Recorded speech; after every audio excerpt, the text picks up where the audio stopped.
ஆண்டவராகிய இயேசு கிறிஸ்துவின் நாமத்தினாலே எங்கும் நிறைந்து வரும் ஒளியின் சார்பாக வாழ்த்துக்களை தெரிவித்து கொள்கிறேன். இந்த காலவெளியிலும் கூட கர்த்தருடைய வேதத்திலிருந்து சில விஷயங்கள் நாம் தியானிக்கலாம். இன்றைக்கு செய்தியினுடைய தலைப்பு என்னவென்று சொன்னால், தேவையில்லாத விஷயங்களில் தலையிடாதிருத்தல் என்கிற தலைப்பிலே நாம் பார்க்க போகிறோம். ஆதாரமாக எடுத்துக்கொண்ட விஷயங்கள் வசனங்கள் என்னென்னா, நீதிமொழிகளின் புத்தகம் 26வது அதிகாரம் 17ஆம் வசனத்தை வாசிக்கலாம், பார்க்கலாம். வழியே போகையில் தனக்கடாத வழக்கில் தலையிடுகிறவன் நாயை காதை பிடித்திருக்கிறவனை போல இருக்கிறான் அப்படின்னு இந்த வசனம் வாசிக்கலாம். இந்த வசனம் வேதாகமத்தில் ஆங்கில பதிப்பில் எப்படி கொடுக்குன்னா, பிறர் காரியங்களில் தலையிட்டுக் கொள்பவர் வெறிநாயின் வாளை பிடித்து இழுக்கிறவர் அப்படின்னு போட்டிருக்குது. அப்போ தேவையில்லாத விஷயங்களில் தலையிடாதிருத்தல் அப்படிங்கிற தலைப்பில் பார்க்குற நாம அதனுடைய காரியம் என்னங்கிறத இன்னைக்கு நான் தியானிக்க போகிறோம். இன்னைக்கு இந்த உலகத்தில் அநேக ஜனங்கள் நினைச்சாங்க, பல தேவையில்லாத காரியங்களை தலையிடக்கூடிய சூழலை தலையிட்டதுனால பலர் அவமானத்துக்கு உள்ளாகிறாங்க. இன்னும் பலர் என்ன செய்கிறாங்க, தலையிட்டதுனால அவங்க கொலை செய்யப்படுறாங்க. இன்னும் பலர் தேவையில்லாத விஷயங்கள் தலையிடுறதுனால காயப்பட்டு அடி வாங்குறாங்க. இன்னும் பலர் தேவையில்லாத விஷயம் தலையிடுறதுனால போய் சிக்கலில் மாட்டிக்கொள்கிறாங்க. அது ஊழியமாக இருந்தாலும் சரி, வேலையாக இருந்தாலும் சரி, தனிப்பட்ட காரியமாக சரி, குடும்ப காரியமாக சரி, தொழில் விஷயமாகவும் சரி, இல்லை படிப்பு விஷயமாகவும் சரி, எந்த ஒரு விஷயமும் சரி, ஒரு தொலை தொடர்பாக இருந்தாலும் சரி, எந்த ஒரு தேவையில்லாத காரியங்களில் தலையிட்டு கொள்கிறதுனால அவங்க பிரச்சனைக்கு மேலே பிரச்சனை மாட்டக்கூடிய சூழலில் இருக்கிறாங்க. சொல்லி உலகத்தில் நம்ம பல செய்திகளை பார்க்கலாம். டிவி மூலமாக பார்க்கலாம், நியூஸ் பேப்பர் மூலம் பார்க்கலாம், பல செய்திகளை பார்க்கலாம். அப்படி இருந்தாலும் தேவனுடைய வார்த்தை அதை குறித்து எந்த விதமாக சொல்கிறது, அதை எப்படி பார்க்கறதுங்கிறத இன்றைக்கி நம்ம பார்ப்போம். உலக ரீதியாக ஒரு சாதாரணமான ஒரு மனுஷியோ பிறர் காரியங்களில் தலையிட்டால் பிரச்சனை வருகிறது அப்படின்னு பார்க்கும்போது அதை குறித்து மக்கள் சொன்னாங்க, உனக்கு வேண்டாத வேலை, நீ தேவையில்லாத விஷயம் தலையிடாத, உனக்கு வேலையை பாருன்னு சொல்லி சொல்கிறாங்க. இது அவங்க எச்சரிக்கையாக ஒரு கவனத்துக்கு சொல்கிறாங்க. அவங்களே அப்படி இந்த காரியத்தை குறித்து பிறர் விஷயத்தை தலையிடக்கூடிய விஷயத்தில் சொல்கிறாங்கன்னா, வேதம் அதை எவ்வாறு பார்க்கிறது, தேவனுடைய வார்த்தை அதை எவ்வாறு மேற்கோள் காட்டி எச்சரிக்கிறது என்பதை நாம் பார்க்க போகிறோம். வழியே போகையில் அப்படின்னா பரலோகத்திற்கு நேரான பாதையில் நாம் செல்லக்கூடிய ஒரு பாதைன்னு அர்த்தம். நமக்கும் தேவனுக்கும் இருக்கக்கூடிய அந்த வழித்தடத்தில் அர்த்தம். தனக்கு அடாத வழக்கில் அப்படின்னா தனக்கு தேவையில்லாத விஷயம் அப்படின்னு அர்த்தம். தலையிடுகிறவன் நாயை காதை பிடித்து, இங்கே நாயின் போட்டது ஆங்கில பதிப்பில் என்னை விட வெறிநாயின் வாளை அனுப்பிடுது. வெறிநாயை பிடித்திருக்கிறவனை போல இருக்கிறான்றது. ஒரு நாயை பார்த்தீங்க அப்படின்னா பிடிச்சி வாள் இழுத்தோம்னா சும்மா விடுமா? அது விடாது.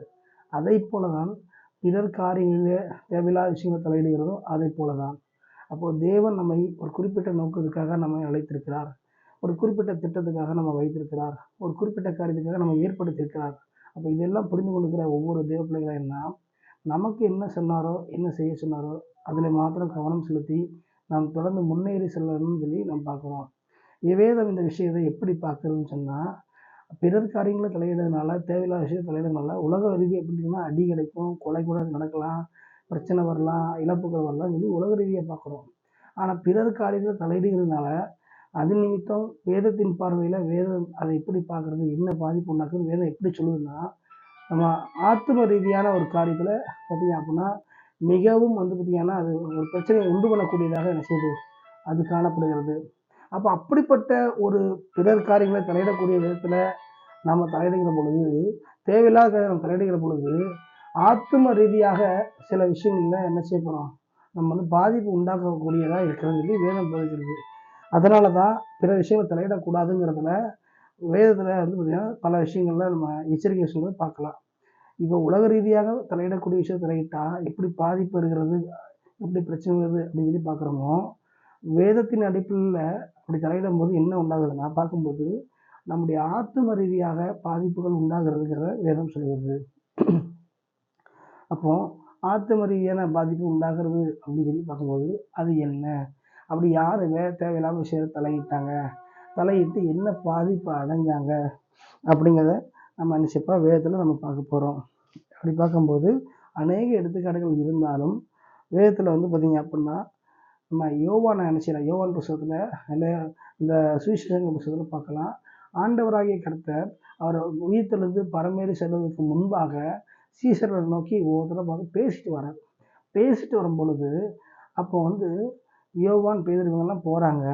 அப்போ அதில் சும்மா கிடக்காம ஒரு சீசர் என்ன செய்தார், ஆண்டவரே இவர் இவருடைய விஷயம் என்ன, இவருக்கு என்ன நடக்கும் அப்படின்னு கேட்குறாரு. அப்போ நான் வருமளவும் இவன் இருக்க எனக்கு சித்தமான உனக்கு என்ன, நீ என்னை பின்தொடர்ந்து வான்னு சொல்லி தேவனுடைய கடிந்து கொள்ளுதலுக்கு ஆளாகக்கூடியதை நாம் பார்க்கிறோம். பேதுரு சும்மா இருக்காம வாய் வச்சுட்டு கிடக்காம தேவையில்லாமல் என்ன செய்கிறார், முந்தி முந்தி முந்தி பேசி பேசி தலையிட்டு தேவனிடத்துல கடிந்து கொள்ளுதலுக்கு ஆளாகிறாரு. பாருங்க, உயிர்த்தெழுந்து அவர் என்ன செய்யறது, கட்டளை கொடுத்து பரமேறி செல்லக்கூடிய டைம் நெருங்கிட்டு ஒவ்வொருவரையும் பார்த்து பேசிட்டு இருக்கும்போது ஒவ்வொருவருக்கும் ஒரு காரியம் சொல்லுவார். அப்போ ஆண்டவர் சொல்லிட்டு இருக்கும்போது இவர் குறுக்கே முந்தி போய் தலையிட்டு பேசுகிறாரு. ஆனால் இவருக்கு என்ன சம்பவிக்கும், இவருக்கு என்ன நடக்கும், ஒவ்வொருத்தரை பற்றி தேவையில்லாமல் தலையிட்டு தலையிட்டு என்ன செய்கிறாரு, அவர் வாயை பிடுங்குதார மாதிரி கேட்குறாரு. ஆண்டவர் பதிலடி கொடுக்குற மாதிரி என்ன சொல்றாரு, நான் திரும்ப வருவரமும் உயிரோடு இருக்கிறதுக்கு இவன் இவருக்கு எனக்கு சித்தமாக இருந்தால் உனக்கு என்ன, நீ என்ன திரும்பி பின்தொடர்ந்து வாப்பா அப்படின்னு சொல்லி எச்சரிக்கை பண்ணுகிறாரு. இப்படி ஒரு எச்சரிக்கையை தேவன் பண்ணினபடியினால் அவனுடைய ஆத்மாவுக்கு ஒரு அடி கொடுத்தது போல இருந்தது. ஒரு மனுஷன் கொடுத்தாலே நறுக்குன்னு கேட்பாங்க, வேலையை பார்த்து போவாங்க. படைத்த தேவனுடைய எச்சரிப்பை அதை அடி கொடுக்குற மாதிரி பேசினாருன்னா அப்போ அது எந்த அளவுக்கு அவனுடைய மனதில் அவனுக்கு ஒரு காயத்தை ஏற்படுத்தியிருக்கும். காரணம் இவன் தான், தேவன் இந்த தப்பு பண்ணல. அப்போ தேவையில்லாத விஷயங்கள் தலையிட்டால் பாதிப்புகளை ஏற்படுத்தக்கூடுங்கிறது தான் நம்ம பார்க்குறோம். அது ஆத்மாவை பாதிக்கக்கூடியதாக, தேவனுடைய கோபத்துக்கும் எரிச்சலுக்கும் ஏதுவாக்கக்கூடியதாக அந்த காரியம் இருக்கிறதுனால வேதம் பார்க்கறது. இப்போ வேதம் பார்க்கறது என்னென்னா, தேவையில்லாத விஷயங்கள் தலையிடும் பொழுது நம்ம போகிற பாதையில் போக முடியாது, கவனம் செலுத்த முடியாது, தேவனுடைய எரிச்சலுக்கும் கோபத்துக்கும் ஆளாயிடுவோம் அப்படிங்கிறது தான் நம்ம காட்டுது. அப்போ அதனால நம்ம ஆவிக்குரிய ஓட்டம் தொலைபடக்கூடியதாக இருக்கிறது. ஆகவே நாம் இதை தெரிந்து கொண்ட நாம், புரிந்து கொண்ட நாம் தேவையில்லாத விஷயங்களில் பிறர் காரியங்களில் தலையிடுவதை நாம் தவிர்ப்பது நல்லது. உலக ரீதியாய் தலையிட்டால் அடி கிடைக்கும், கொலையும் கூட நடக்கும், பிரச்சனை வரும், அது வேற. வேதம் எப்படி பார்க்குதுன்னு சொன்னால், அப்படி தேவையில்லாமல் தலையிடும் பொழுது நம் ஆவிக்குரிய ஓட்டம் அது ட்ராக் மாறிடுது, நம் ஆவிக்குரிய ஓட்டம் தடைபடுகிறது, தேவனுடைய எரிச்சலுக்கும் கோபத்துக்கும் கடினங்களுக்கும் ஆளாகிறோம். அது நம்முடைய ஆத்மாவை பாதிப்பை என்ன செய்யும், உண்டாக்கி கொண்டு போய் விடுங்கிறத இதில் நாம் பார்க்குறோம்.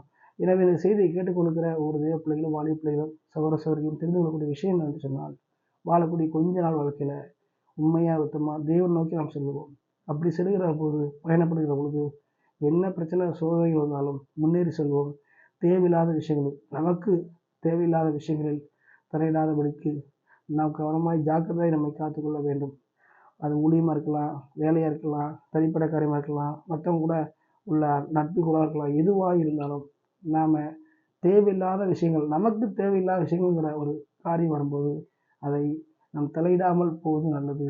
ஏன்னா நம்முடைய தலையிடக்கூடிய சூழல் தலையிடுதல் இருக்குமானால் நம்முடைய ஆவிக்குரிய ஓட்டம் பார்த்திங்க அப்படின்னா ஸ்லோவாயிடும், தடைபடக்கூடிய வாய்ப்புகள் இருக்குது.